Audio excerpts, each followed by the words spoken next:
സിനിമയ്ക്കപ്പുറം review കോർണറിലേക്ക് എല്ലാ cinema പ്രേമികൾക്കും സ്വാഗതം. നാം ഇന്ന് ചർച്ച ചെയ്യുന്ന സിനിമ എബ്രിഷൈൻ നിവിൻ പോളി കൂട്ടുകെട്ടിന്റെ ആക്ഷൻ ഹീറോ ബിജു ആണ്.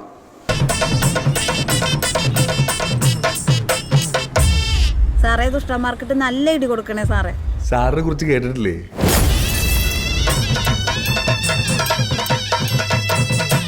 1983 ശേഷം എബ്രിഷൈൻ സംവിധാനം ചെയ്യും പ്രേമം എന്ന ബ്ലോക്ക് ബസ്റ്ററിന് ശേഷം നിവിൻ പോളി അഭിനയിക്കുകയും ചെയ്ത ഒരു പോലീസ് സ്റ്റോറിയാണിത്. പക്ഷേ മലയാളികൾ കണ്ടു ശീലിച്ച ഒരു പോലീസ് സ്റ്റോറിയുമല്ല. നായകൻ മിനുക്കി തേച്ച പോലീസ് യൂണിഫോമും ശ്വാസം വിടാതെയുള്ള നെടുനീളൻ ഡയലോഗുകളും ഇങ്ങനെ തുടങ്ങി ക്ലീശയായ പോലീസ് സങ്കല്പങ്ങളെ പൊളിച്ചെഴുതുന്നുണ്ട് ബിജു. വാണിജ്യ സിനിമയുടെ ചട്ടക്കൂടിൽ നിന്നുകൊണ്ട് പുതിയ കഥ പറച്ച രീതിക്ക് ഇടം നൽകിക്കൊണ്ടാണ് ബിജു കടന്നു പോകുന്നത്. 1983 എന്ന അരങ്ങേറ്റ സിനിമയ്ക്ക് ശേഷം കാക്കിയിട്ട ബിജു പൗലോസിനെ അരങ്ങത്തെത്തിക്കുമ്പോൾ എബ്രിഷൈൻ എന്ന സംവിധായകന്റെ കയ്യൊതുക്കമാണ് പ്രകടമാകുന്നത്. കല്യാണാണല്ലോ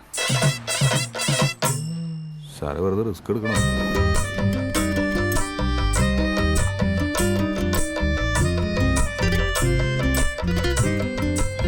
സാറേ ഗ്ലാസ് അങ്ങ് ഉരിക്കും, അല്ല ഓടുമ്പോ താഴെ പോകും. പോലീസ് നമ്മൾ സ്ട്രോങ് ആട്ടിക്കണം. നമ്മളെന്തിനു മേടിക്കണത്? പോലീസ് ഓഫീസറായി ബിജു പൗലോസിന് സ്ഥാനമേക്കുന്നത് 5 വർഷത്തെ ഉന്നത പഠനത്തിന് ശേഷമാണ്. ഇതിനുശേഷമുള്ള വിവാഹ നിശ്ചയത്തിനും ശേഷമുള്ള മുഹൂർത്തങ്ങളിലൂടെയാണ് കഥ മുന്നേറുന്നത്. ഒരു പോലീസ് എസ്ഐയുടെ കസേരയിൽ ഇരുന്നു കൊണ്ട് അയാൾ കാണുന്നതും കേൾക്കുന്നതും നേരിടുന്നതുമായ ഔദ്യോഗിക ജീവിതത്തിന്റെ കാഴ്ചക്കുറിപ്പുകളാണ് ആക്ഷൻ ഹീറോ ബിജുവിന്റെ പ്രമേയം.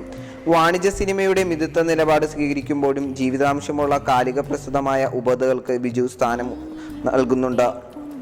ഒരു സെമി റിയലിസ്റ്റിക് എന്റർടൈനറാണ് ഈ ചിത്രം. അധോലോകങ്ങൾക്ക് അങ്കലാപ്പ് കൊടുക്കുന്നതും സിനിമ തുടങ്ങുമ്പോൾ തന്നെ സമൂഹത്തിന്റെ പൊതുവായ ശത്രുവിനെ പിന്നാലെ നടക്കുന്ന പോലീസ് ഓഫീസർമാരും ഇങ്ങനെ തുടങ്ങിയുള്ള മലയാള സിനിമയുടെ സ്ഥിരം കഥാപരിസരങ്ങളിൽ അകലം പാലിച്ചാണ് ബിജുവിന്റെ യാത്ര.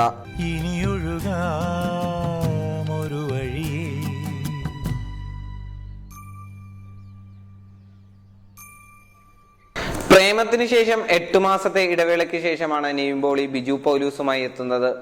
ആദ്യമായി ഒരു സ്റ്റേജ് കണ്ട ഒരു കുട്ടിയുടെ വിഭ്രാന്തി ഉണ്ടായിരുന്നു ബിജുവിന്റെ അഭിനയത്തിൽ, അല്ല നിവിന്റെ അഭിനയത്തിൽ. ഫൈറ്റ് രംഗങ്ങൾ കുറച്ചുകൂടി ശ്രദ്ധ ഊന്നേണ്ടതായിരുന്നു എന്ന് പലപ്പോഴും തോന്നിപ്പോയി.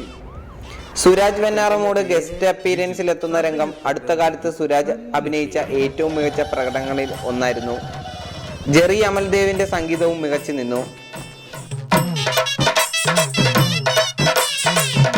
പണ്ടത്തെ പോലീസാണെങ്കിലേ ഇടിച്ചു കോഞ്ഞാട്ടളക്കും. ഇപ്പൊ ജനമൈത്രി പോലീസല്ലേ. നമസ്കാരം. വരൂ നമുക്കൊന്ന് സ്റ്റേഷൻ വരെ പോവാം. ചുരുക്കി പറഞ്ഞാൽ എല്ലാത്തരം പ്രേക്ഷകരെയും സ്വീകരിക്കാൻ കഴിയുന്ന ഒരു സിനിമയാണോ ആക്ഷൻ ഹീറോ ബിജു എന്ന ചോദ്യത്തിന് പ്രസക്തിയുണ്ട്. സെമി റിയലിസ്റ്റിക് എന്റർടൈനർ എന്ന നിലയിൽ സംവിധായകന്റെ ശ്രമം വിജയിച്ചു എന്ന് തികച്ചും പറയാം. ബിജു പൗലോസുമായുള്ള യാത്ര നിങ്ങളെ മടുപ്പിക്കില്ല, അതുറപ്പ്. Signing off Sinan. സിനിമാ ലോകത്തുനിന്നും സ്കൈലാർ പിക്ചേഴ്സ്.